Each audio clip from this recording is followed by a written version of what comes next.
بسم اللہ الرحمن الرحیم۔ میں ہوں آپ کی اردو کی ٹیچر۔ خوش آمدید کرتے ہیں بکمان پبلیکیشنز کو، اور ہم لے کر آئے ہیں الفا سیریز کی ابابیل اردو برائے جماعت سونگ۔ السلام علیکم، کیسے ہیں آپ سب؟ امید کرتی ہوں کہ آپ سب خیریت سے ہوں گے۔ چلیے آج کی صبح کا آغاز ہم اپنے سبق نمبر 8 سے کرتے ہیں۔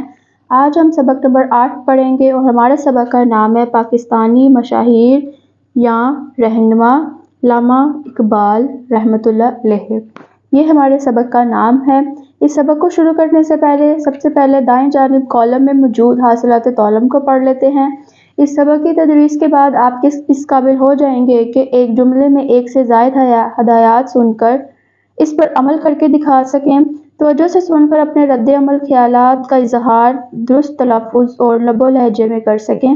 کسی تقریب کو دیکھ کر اس کی کسی مخصوص سرگرمی پر اپنے رد عمل کا اظہار کر سکیں۔ کسی موضوع پر خود سے کم از کم 10 مربوط جملے لکھ سکیں۔ معنی کے لحاظ سے مترادف الفاظ کو سمجھ کر بول یا لکھ سکیں۔ استفہامیہ جملوں کو اقراری جملوں میں تبدیل کر سکیں۔ تو آئیے اس سبق کے خاص الفاظ پڑھتے ہیں۔ رواج، امتیازی، بیدار، ولولہ، مصور، سمجھ بوجھ۔ شروع کرتے ہیں آج کی ریڈنگ پڑھنا۔ ایک دفعہ اللہ تعالیٰ کے ایک نیک بندے شیخ نور محمد نے خواب دیکھا کہ ایک میدان میں بہت سے لوگ جمع ہیں۔ ہوا میں ایک کبوتر اڑ رہا ہے۔ سب ہاتھ اٹھا اٹھا کر اسے پکڑنے کی کوشش کر رہے ہیں۔ وہ کبھی نیچے آتا ہے اور کبھی آسمان کی طرف اڑ جاتا ہے۔ اچانک وہ کبوتر نیچے آ کر شیخ نور محمد کی گود میں گر جاتا ہے۔ وہ کئی روز تک اس خواب پر غور کرتے رہے۔ آخر وہ اس نتیجے پر پہنچے کہ ان کے گھر ایک بیٹا پیدا ہوگا جو بڑا ہو کر اسلام کی خدمت کرے گا۔ 9 نومبر 1877 کو ان کے ہاں ایک بیٹا پیدا ہوا۔ انہوں نے اس بچے کا نام محمد اقبال رکھا۔ اس دور کے رواج کے مطابق اقبال کی تعلیم کا آغاز قرآن مجید سے ہوا۔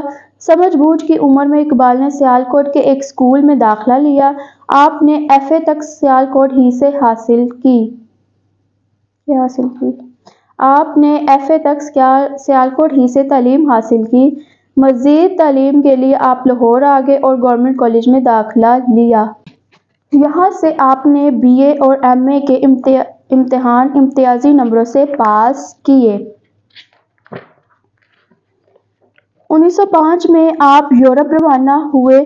آپ نے انگلستان، جرمنی سے اعلیٰ تعلیم حاصل کی۔ 1908 میں آپ وطن تشریف لائے اور وکالت شروع کر دی۔ اس زمانے میں مسلمان انگریزوں کے غلام تھے۔ آپ ایک ہمدرد انسان تھے۔ آپ نے شاعری کے ذریعے مسلمان قوم کو بیدار کرنے کی کوشش کی۔ آپ کی شاعری نے مسلمان قوم میں ایک نیا جوش اور ولولہ پیدا کر دیا۔ 1930 میں آل انڈیا مسلم لیگ کے سالانہ اجلاس کے موقع پر آپ نے مسلمانوں کے لیے ایک الگ وطن کا تصور پیش کیا۔ اسی لیے آپ مصور پاکستان کہلائے۔ علامہ اقبال کی شاعری اردو اور فارسی دونوں زبانوں میں ہے۔ آپ نے بچوں کے لیے بہت سی نظمیں لکھیں، جیسے ایک پہاڑ اور گلہری، بچے کی دعا، پرندے کی فریاد، ماں کا خواب، ہمدردی۔ علامہ محمد اقبال جب تک زندہ رہے مسلمانوں کے اتحاد کے لیے کوشش کرتے رہے۔ آپ نے 21 اپریل 1938 کو وفات پائی۔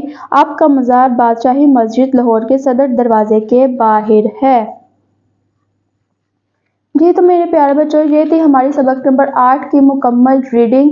امید کرتی ہوں کہ آپ کو اس کے الفاظ بآسانی سمجھ آئے ہوں گے اور آپ کو پتہ چلا ہوگا کہ علامہ اقبال کون ہیں، وہ ہمارے لیے کیا تھے اور انہوں نے ہمارے لیے کیا کیا۔ تو چلیے ملیں گے اگلے سبق کی ریڈنگ کے ساتھ، تب تک کے لیے اللہ حافظ۔